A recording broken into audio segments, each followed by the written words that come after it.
இயேசுவின் ரத்தம் ஜெயம். Praise the lord my dear brothers and sisters. இந்த நாள்லையும் ஆவியானவர் உணர்த்தின காரியம், மனைவியின் பொறுப்பு என்ன? ஆவியானவர் உணர்த்தின வசனம் மத்தேயு எழுதின சுவிசேஷம் அதிகாரம் 27 வசனம் 19. அவன் நியாயாசனத்தில் உட்கார்ந்திருக்கையில் அவனுடைய மனைவி அவனிடத்தில் ஆள் அனுப்பி, நீர் அந்த நீதிமானை ஒன்றும் செய்ய வேண்டாம், அவர் நிமித்தம் இன்றைக்கு சொப்பனத்தில் வெகு பாடுபட்டேன் என்று சொல்ல சொன்னாள். When he was set down on the judgment seat, his wife sent unto him, saying, Have thou nothing to do with that judgment? For I have suffered many things this day in a dream because of him. Matthew chapter 27 verse 19. என கண்மானவர்களே, இந்த வசனத்துல நம்ம என்ன பார்க்கிறோம் அப்படின்னா, பிலாத்துவினுடைய மனைவி பிலாத்துக்கிட்ட ஒரு ஆள் மூலமா ஒரு மெசேஜ் அனுப்புறாங்க. அது என்னன்னா, இங்கே உமக்கு முன்பாக நிற்கிற இயேசு என்கிற நீதிமானின் நிமித்தம் இன்னைக்கு நான் என்னுடைய கனவுல ரொம்ப கஷ்டப்பட்டேன். அவர் நீதிமானா இருக்கிறதுனால அவருக்கு எதுவும் உங்களால கேடு நேர்ந்துடக்கூடாது அப்படின்றதுக்காக ஒரு ஆளை அனுப்பி அந்த மெசேஜை பிலாத்துவினிடத்தில் கொண்டு சேர்க்கிறாங்க. நாம் இந்த நாட்களில் ஒரு மனைவியினுடைய பொறுப்பு என்ன என்று நினைக்கிறோம். என கண்மானவர்களே, இன்னைக்கு அநேக நேரத்துல ஒரு ஒய்ஃபா ஒருத்தவங்களோட பொறுப்பு அப்படின்னு நம்ம என்ன நினைப்போம் அப்படின்னா, ஈவன் அவங்களே என்ன திங்க் பண்ணுவாங்க அப்படின்னா, வீட்டுல உள்ள பொறுப்புகள், அதாவது வீட்டை பார்த்துக்கணும், பிள்ளைங்களை பார்த்துக்கணும், ஹஸ்பண்டுக்கு எல்லாத்துலயும் கீழ்ப்படியணும், இன்னும் எல்லாத்துலயும் தான் பொறுப்பெடுத்து நல்ல கேர் பண்ணி பார்த்துக்கணும், இதைத்தான் நினைப்போம். இன்னும் ஒருபடி மேலே போய் ஒரு கிறிஸ்தவ பெண்ணாக அவங்களுடைய பொறுப்புகள் என்ன அப்படின்னு பார்த்தா, இன்னைக்கு நம்ம எல்லா சபையிலையும் பார்க்க முடியும், பெண்களுடைய எண்ணிக்கை தான் அதிகமா இருக்கும். எந்த பிரேயர் மீட்டிங் எடுத்துக்கிட்டாலும் சரி, ஸ்பெஷல் மீட்டிங் எதுனாலும் சரி, பெண்களுடைய எண்ணிக்கை ஆண்களை விடவும் பயங்கரமா இருக்கும். ஈவன் தேசத்துக்கான அந்த எழுப்புதல் ஜெபம் நடக்கட்டும், பெண்கள் உபவாசத்தோடு கலந்து கொள்வதை நம்மால பார்க்க முடியும். அப்படியானால் என்ன பிரதர், பெண்களுடைய ஒரு மனைவியாக அவங்களுக்கு என்ன பொறுப்பு அப்படின்றத பத்தி என்ன நினைக்கிறோம்? எல்லாம் சரியா தானே போயிட்டு இருக்கு அப்படின்னு நம்ம ஒருவேளை நினைக்கலாம். என கண்மானவர்களே, இந்த இடத்துல பிலாத்துவினுடைய மனைவிட்ட இருந்து நம்ம சில காரியங்களை கற்றுக்கொள்ளலாம். அதாவது அவங்க ஒரு கம்ஃபர்ட் ஜோன்ல இருக்காங்க, பிலாத்தோட அந்த மாளிகையில இருந்திருப்பாங்க. ஆனாலும் அவங்க என்ன செய்யறாங்க அப்படின்னா, தன் கணவன் எதுவும் தவறு செய்து விடக்கூடாது, கணவன் சொல்லுகிற தீர்ப்பின் மூலமாக எதுவும் தவறு நிலைந்திடக்கூடாது அப்படின்றதுக்காக அவங்க ஆள் அனுப்புறாங்க. என கண்மானவர்களே, இது அவங்களுக்கு கிட்டத்தட்ட ஒரு சம்பந்தமே இல்லாத வேலை தான். இயேசுவை அவங்க இதுக்கு முன்னாடி மீட் பண்ணிருக்க மாட்டாங்க, எந்த சம்பந்தமும் கிடையாது. ஆனாலும் தன் கனவில் அவங்க எச்சரிக்கப்பட்டாங்கன்னா, அவங்க ஒரு ஒழுங்கான ஒரு வாழ்க்கையை வாழ்ந்த ஒரு பெண்மணியா இருந்திருப்பாங்க. அதனால்தான் அவங்க சொப்பனத்தில் எச்சரிக்கப்படுகிறாங்க. அவர் ஒரு நீதிமானாக அவங்களுக்கு வெளிப்படுத்தப்படுகிறார். என கண்மானவர்களே, நம்ம கொஞ்சம் யோசித்து பார்க்கணும்.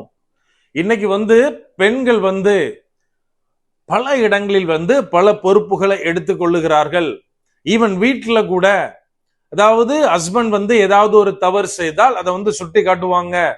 ஆனா நம்ம ஒரு விஷயம் கவனிச்சோம் அப்படின்னா, ஹஸ்பண்ட் என்ன காரியம் செஞ்சா சுட்டி காட்டுவாங்க அப்படின்னா, வீட்டை சார்ந்து அவர்கள் வேலையை சார்ந்து, அதாவது தன்னுடைய காரியங்களை சுத்தி ஏதாவது பண்ணா அவங்க அதை சுட்டி காட்டலாம். மாறாக ஏதாவது ஒரு காரியம், ஒரு ஆவிக்குரிய காரியத்திலோ மற்ற சமுதாயம், அதாவது கம்யூனிட்டி ரிலேட்டடா உள்ள அந்த ப்ராப்ளம்ஸ்ல தன் கணவன் ஏதாவது தவறு செய்தால், தவறு செய்ய திங்க் பண்ணா, அதை குறித்து இன்றைக்கு மனைவிகள் பேசுகிறார்களா? நம்ம கொஞ்சம் யோசித்து பார்க்கணும். அதாவது எல்லா லேடிஸுமே இன்னைக்கு பயங்கர ஒரு ஊக்கத்தோட பிரேயர் பண்ணுவாங்க, தேவனே என் தேசத்துல எழுப்புதல் வேணும், என் தேசம் மாறணும் அப்படின்னு. ஆனால் எத்தனை பேர் அதை பொறுப்பை உணர்ந்து செயல்படுகிறோம்? அதாவது இன்னைக்கு அநேகர்கிட்ட கேட்டா, நம்ம தேசத்துல என்ன பிரச்சனை அப்படின்னா, இம்மிடியேட்டா வர்ற வார்த்தை, பிரதர் எல்லா டிபார்ட்மெண்ட்லயுமே லஞ்சம் பயங்கரமா தலைவிரிச்சு ஆடுது பிரதர், அந்த லஞ்சத்தை ஒழிச்சாலே போதும் நம்ம நாடு எப்பவோ முன்னேறிடும் அப்படின்னு சொல்லுவாங்க. இதை ஒரு பெண் நினைத்தால் கட்டுக்குள் கொண்டு வரலாம்.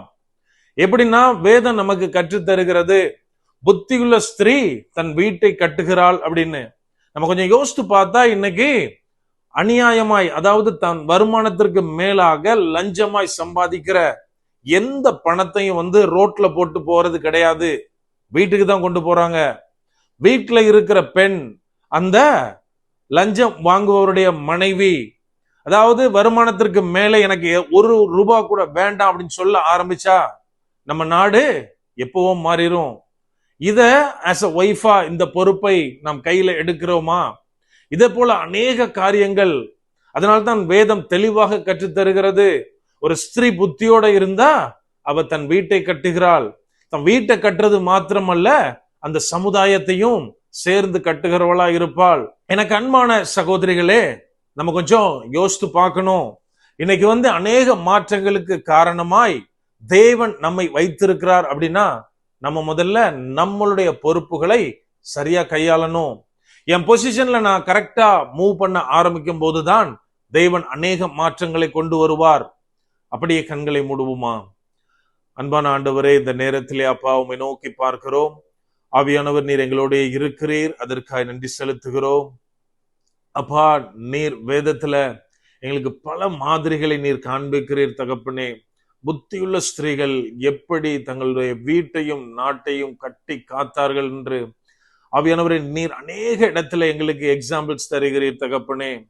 அப்பா, அதை கேட்டுக்கொண்டிருக்கிற ஒவ்வொரு சகோதரிகளையும் இயேசுவின் நாமத்துல ஆசீர்வதிக்கிறோம் அப்பா. அப்பா, அவர்கள் ஒவ்வொருவரும் தகப்பனே தங்களுடைய பொறுப்புகளை உணர்ந்து நடக்க நீர் உதவி செய்யுங்க அப்பா. புத்தியோடு தன் வீட்டை கட்டுகிற மகளாய் மனைவியாய் இருக்க ஒவ்வொருவரையும் ஆவியானவரே நீங்க இந்த நேரத்துல தொடுங்கப்பா. முற்றிலுமாய் எங்களை தாழ்த்தி ஒப்பு கொடுக்கிறோம். பலப்படுத்தி ஆசீர்வதிங்க. மீட்பர் இயேசுவின் மூலம் ஜெபிக்கிறோம். ஜெபம் கேளும் எங்கள் நல்ல பிதாவே. ஆமென். God bless.